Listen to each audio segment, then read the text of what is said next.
Au plan sectoriel comme macroéconomique, l'économie française plie, mais ne rompt pas. Prenons l'exemple de la construction, sur la partie bâtiment. Le secteur n'a été aidé qu'à la marge, chômage partiel essentiellement pendant le premier confinement, et a néanmoins très vite restauré des niveaux d'activité proches de la normale, comme le dévoilent les enquêtes de la Banque de France.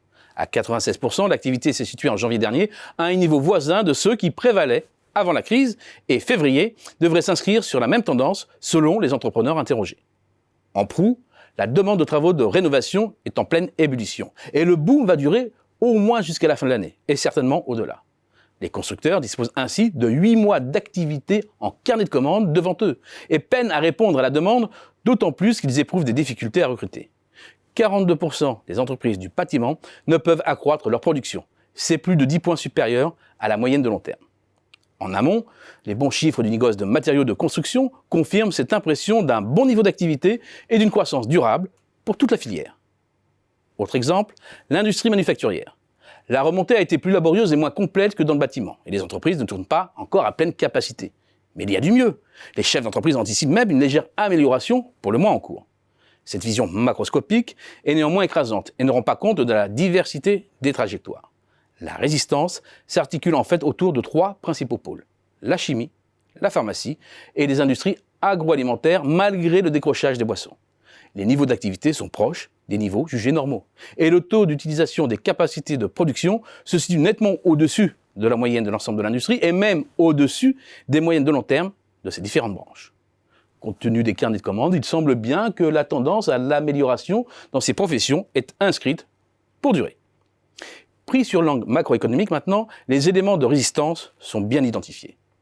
D'abord, face à l'ampleur du décrochage économique, les ajustements sur l'emploi privé ont été minimes. En recul de 1,8% sur l'année, 360 500 postes ont été détruits quand les estimations dépassaient allègrement le million. Et pour cause.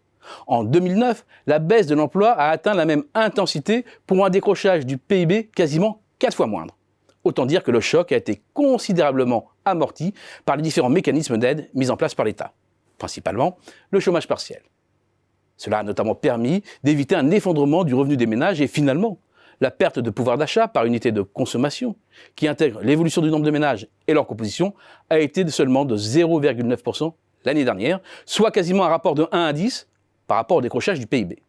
C'est bien entendu un facteur de résistance pour la demande des ménages.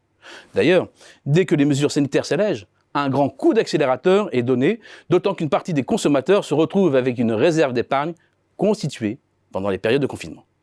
Enfin, il y a la très bonne surprise de l'investissement des entreprises.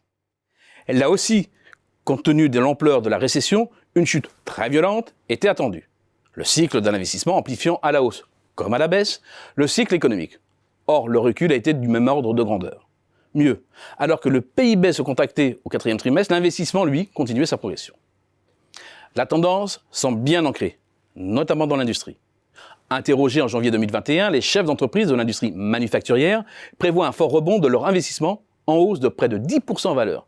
C'est 6 points de plus que lors de leur première estimation en octobre dernier, et 2 points de plus que la révision moyenne en cette période de l'année. Des dépenses d'entreprise en hausse liées en partie à leur digitalisation, une absolue nécessité compte tenu du contexte. Va se poser bien évidemment cette année le problème de l'arrêt des mesures de soutien et de son calendrier. L'enjeu est de première importance, car les débrancher trop tôt pourrait casser les pôles de résistance sur laquelle la reprise, la vraie, pourrait prendre appui.